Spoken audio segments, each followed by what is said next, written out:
అక్క, నాగబాబు గారు వైసీపీ వాళ్ళ మీద కోపడ్డారు. సో వీడియో చూస్తారా, ఎలా అనిపించింది? చూసాను నేను. ఎందుకు వాళ్ళకి ఎందుకయ్యా వెనుకలు పోతుండండి కుక్కలు మురిగినాయి అన్నట్లుగా. ఇప్పుడు నాగబాబు గారి చేత కూడా అనిపించుకున్నంత స్థాయికి ఎందుకు వెళ్ళారు వాళ్ళు? వాళ్ళకి ఏంటి అసలు అవసరం ఏంటి?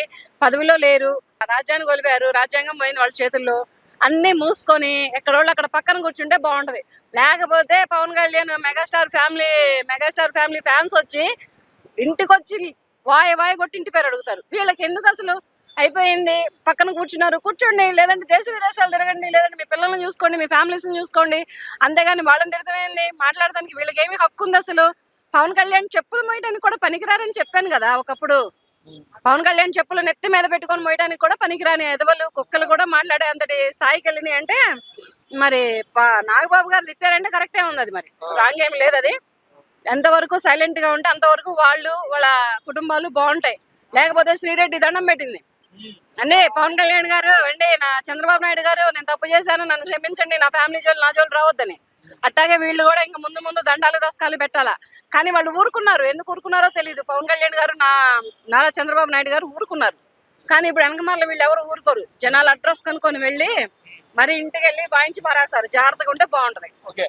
అండ్ చాలా మంది అంటున్నారు నాగబాబు అలా అనడం పైన కొంతమంది వైసీపీ వాళ్ళు కూడా ఫైర్ అవుతున్నారు కదా, దాన్ని మనం ఎలా చూడొచ్చు? అధికారం చేతిలో లేకపోతే ఏ ఫైర్ అయినా అవుతారు. అధికారం చేతుల్లో ఉన్నప్పుడే చాలా అరచకాలు చేశారు, చాలా అన్యాయాలు చేశారు. సీఎం పదవిలో ఉన్నప్పుడు కానీ, తర్వాత కింద చెంచాగాళ్ళు క్లాసుగాళ్లే కానీ చాలా చేశారు. చేయలేదని నేను కూడా అనట్లేదు. అంటే ఇకపై నుంచి పవన్ కళ్యాణ్ ఒక మాట అనాలంటే నాగబాబు వెనకున్నాడని అనుకోవచ్చా ఇప్పటి నుంచి? నాగబాబు గారే కాదు, నాగబాబు గారు వెనక మళ్ళీ చాలా మంది ఉన్నారు. పవన్ కళ్యాణ్ గారిని ఏమైనా అనాలన్నా ఏమైనా చేయాలన్నా ఫస్ట్ నాగబాబు గారు వస్తారు. ఆయన తర్వాత ఈయనకి చాలా మంది ఉన్నారు. ఈయనకి తోడ పుట్టకపోయినా తోడ పుట్టినటువంటి అక్క చెల్లెళ్ళే కానీ, అన్నదమ్ములే కానీ, కని పెంచుకున్నటువంటి బిడ్డల్లా చూసే తల్లిదండ్రులే కానీ చాలా మంది వస్తారు. వచ్చి వాయి కొట్టి ఇంటి పేరు అడుగుతారు. అంటే మాత్రం పక్క. నాగబాబు గారు వైసీపీ కుక్కలు వెధవలు అన్నారు కదా, ఎలా అనిపించింది మేడం? మరి వాళ్ళు కుక్కలు వెధవలు కనుకనే మాట్లాడతారు. మరి వాళ్ళకి ఎందుకు మెలకుండా ఊరుకుంటే కుక్కలు వెధవలని నాగబాబు గారి చేత అనిపించుకునే స్థాయికి దిగజారే వాళ్ళు కాదు కదా. అయిపోయింది. అంతటి మాజీ సీఎం మెలకుండా ఊరుకున్నాడు. ఇంక వీళ్ళకేంటి అవసరం ఏంటి? ఒకవేళ సీఎం మాట్లాడినా కానీ సీఎం కూడా మాట్లాడతారు.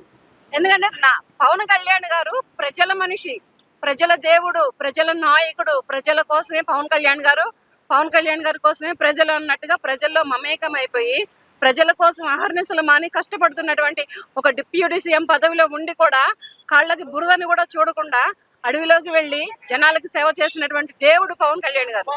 అటువంటి వ్యక్తిని అలా మాట్లాడారు అంటే మరి వీళ్ళని ఏం చేయాలి?